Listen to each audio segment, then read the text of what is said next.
Assalamualaikum warahmatullahi wabarakatuh. Perkenalkan, nama saya Rizky. Di sini saya akan melakukan P2H terhadap eskavator yang ada di samping saya ini. Oke. Pertama-tama kita akan melakukan P2H terhadap bagian reksonya. Oke. Di sini kita perlihatkan di sini apakah ada mengalami reksonya apa mengalami kehausan atau retakan, maka harus diganti atau dilas. Lanjut ke bagian bawahnya, di sini ada tracking. Kita lihat bagian tracklingnya apakah mengalami keretakan atau kehausan. Jika ada mengalami keretakan atau kehausan, maka kita harus ganti. Dan di bawahnya ini ada namanya roller. Roller ini kalau dia mengalami kerusakan atau kehausan, maka wajib diganti karena ini sangat penting bagian ini. Kemudian di sini ada track pump. Rekam ini kalau mengalami keretakan atau kerusakan harusnya diganti atau dilas, diperbaiki. Dan di depan sini ada namanya sprocket. Sprocket ini jika memiliki kehausan atau kerusakan, maka harus diganti dengan yang baru satu persatu. Lanjut ke bagian belakangnya. Ini ada idler. Kita lihat indernya apakah memiliki kerusakan atau retakan, maka harus diganti atau dilas karena masih berfungsi. Ya, betul.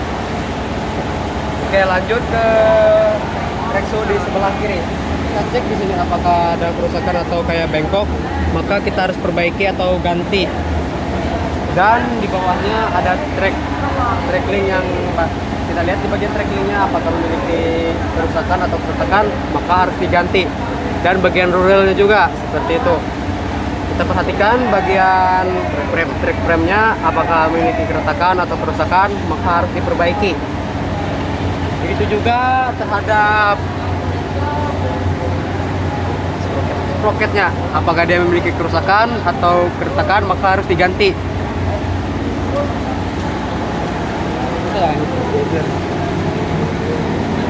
Bagian idlernya sama juga. Bagian idlernya kalau memiliki kerusakan atau retakan, maka harus diganti dengan komponen yang baru. Oke, kita lanjut melakukan pengecekan pada bagian radiator. Di sini ada radiator dan condenser dan juga aftercooler. Kita lihat komponennya apakah ada yang rusak atau tidak berfungsi lagi, maka kita harus perbaiki. Dan untuk radiatornya kita lihat apakah dia low atau after. Kalau dia low, maka kita harus menambahnya.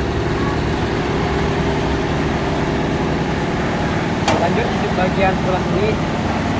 Di sini ada air cleaner dan air clipper.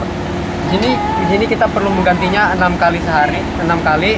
Jika perlu diganti dengan yang baru. Dan kita cek air ini apakah ada atau tidak ada. Kalau tidak ada, maka kita harus mengisinya lagi. Oke, lanjut pada bagian bucket. Kita cek bucketnya apakah memiliki retakan atau kerusakan, maka harus diperbaiki. Begitu juga pada gigi bucketnya, ada yang longgar atau yang kendor, atau kumpul, maka kita harus las atau gerinda. Jadi kalau masih bisa diperbaiki, kenapa harus diganti? Lanjut pada bagian silinder arm, silinder bucket. Kita cek di sini apakah selnya bocor atau rusak, maka harus diganti. Kemudian ada silinder arm. Kita lihat silinder armnya, kita lihat pada armnya apakah memiliki keretakan atau kerusakan, maka harus diperbaiki atau diganti. Kemudian di atas itu bisa Anda lihat itu ada silinder arm. Kita lihat, mumpung saya tidak bisa melihat karena dari ketinggian, maka kita lihat dari kejauhan.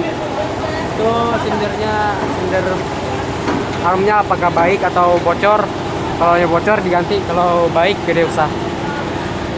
Kita lihat bagian boomnya yang panjang ini, apakah boomnya memiliki keretakan atau kerusakan, maka harus dilas atau diganti dengan yang baru. Lanjut, ini namanya silinder boom. Kita cek silinder boomnya, bagian oli hidroliknya. apakah ada yang bocor atau sealnya yang mati, maka kita harus mengganti dengan yang baru. Ini pakai ini.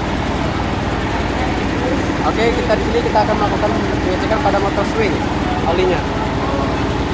Lihat.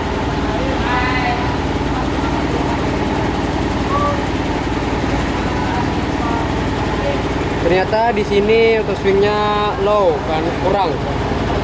Jadi kita perlu menambah swing airnya atau olinya. Lalu kita cek pada selang-selang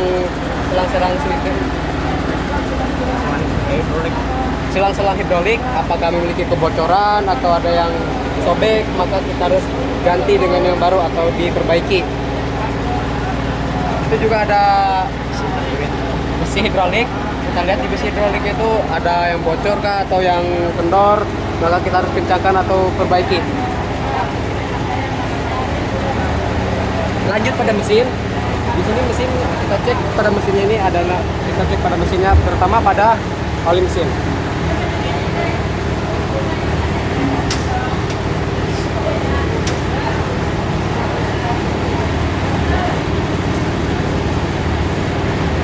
Di sini oli mesinnya normal atau kotor, jadi tidak perlu diganti atau ditambah karena normal.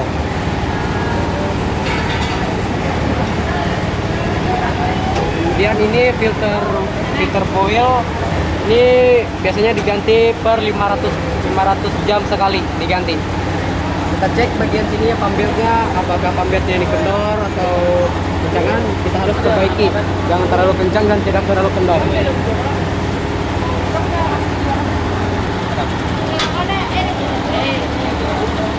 Oke, kita lanjut pada panel kelistrikan. Di sini kita cek pada akinya atau relaynya, apakah di sini aman saja atau ada yang putus-putus. Kabelnya kalau aman, jadi kita tidak perlu mengeceknya. Kalau ada yang putus, kita perlu perbaikinya karena bagian sini sangat penting diperhatikan. Takut terjadinya korsleting pada alat berat.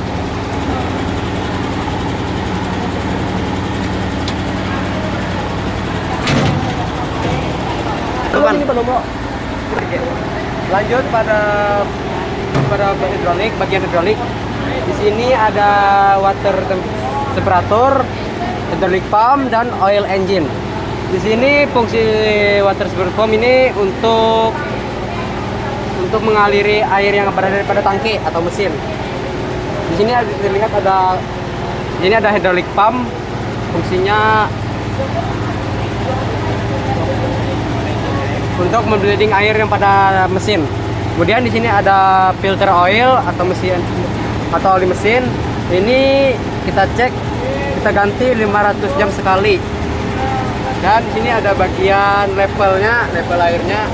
Kalau low kita perlu menambahnya, kalau high tidak usah. Dan di sini juga ada bagian kerannya untuk mengeluarkan airnya. Ini ada bagian keran untuk mengeluarkan air yang pada tangki atau pada mesin.